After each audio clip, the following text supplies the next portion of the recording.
Plus at bogeys 135, 50, Angels 16, heading 340. Okay.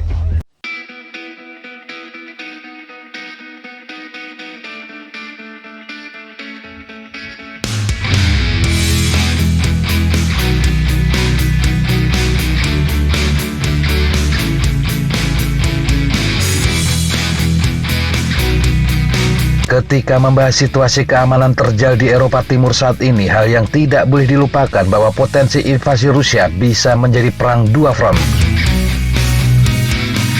Di satu sisi, serangan bisa datang di sepanjang perbatasan paling timur NATO, terutama perbatasan Polandia dengan Belarusia atau di salah satu negara Baltik. Sementara di sisi lain, NATO dapat mengalami serangan yang sama dahsyatnya dari dalam rumahnya sendiri, yakni dari Oblast Kaliningrad yang sangat militeristik. Kaliningrad merupakan sebuah kantong Rusia yang terletak tepat di utara Polandia dan tepat di selatan Lithuania. Bekas ibu kota Kekaisaran Prusia itu berbeda secara budaya dari bagian Rusia lainnya. Sudah hal yang umum penduduk di wilayah tersebut untuk bepergian ke Polandia atau Lithuania untuk membeli produk Eropa yang tidak tersedia.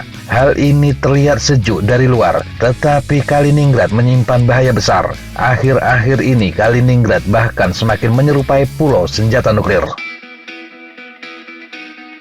Kaliningrad adalah rumah bagi pasukan konvensional Rusia dan rudal balistik Iskander-M, sebuah senjata dengan kemampuan serangan nuklir.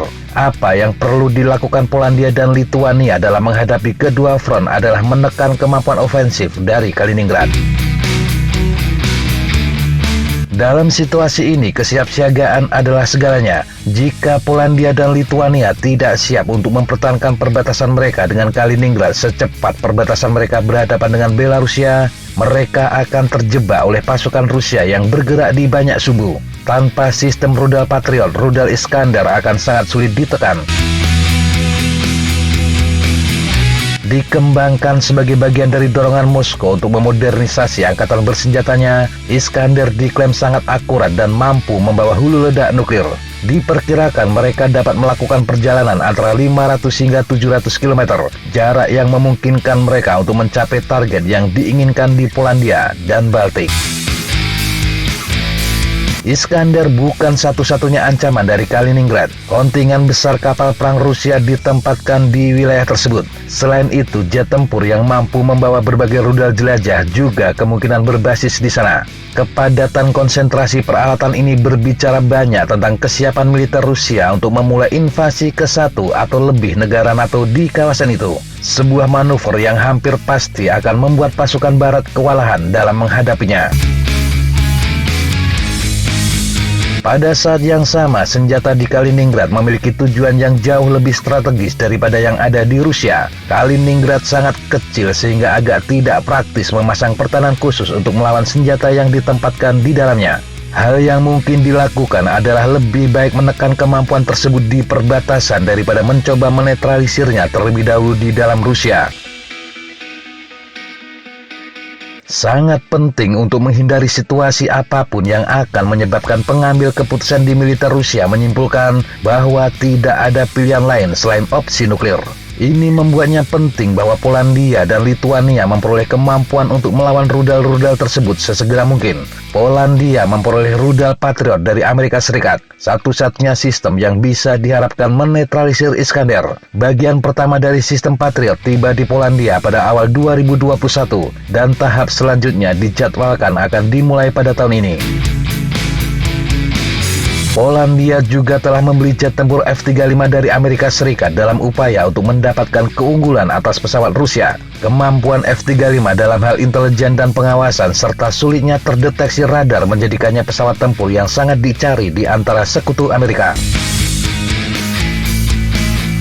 Polandia juga berusaha untuk memperoleh tank M1 Abrams dari Amerika Serikat, platform yang akan meningkatkan pencegahan terhadap invasi darat Rusia terutama di perbatasan Polandia-Belarusia. Namun tidak ada F-35 dan Abrams yang dijadwalkan tiba hingga akhir tahun 2022 ini. Seperti sistem Patriot, Amerika bisa jadi memprioritaskan pengiriman dua senjata tersebut. Dalam kasus Lituania adalah suatu kesalahan untuk tidak melengkapi mereka dengan rudal yang sama. Pada tahun 2018, Vilnius meminta Washington untuk secara permanen mengarahkan rudal Patriot dan rudal jarak pendek Avenger. Tetapi Lituania dan negara-negara Baltik lainnya tidak memiliki kemampuan untuk membayar pengeluaran ini dan bergantung pada Amerika dan NATO untuk memenuhi permintaan tersebut.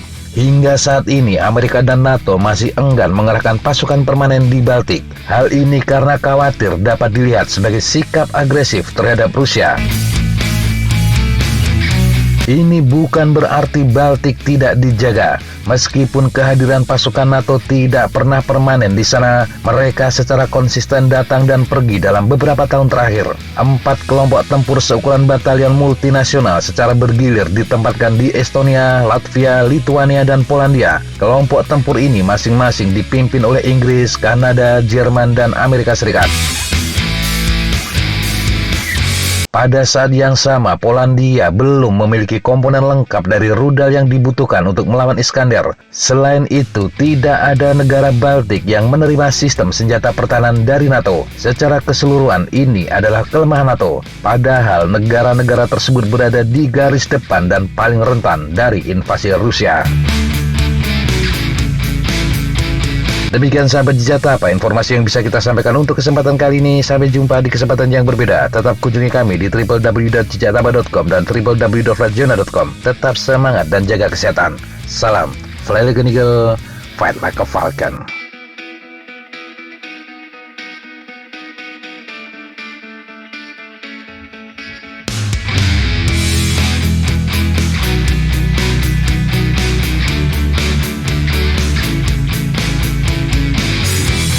Looks like that's all I'm going to take today. Okay, sir. Thanks for coming. Have a good flight. And thank you guys. Appreciate it.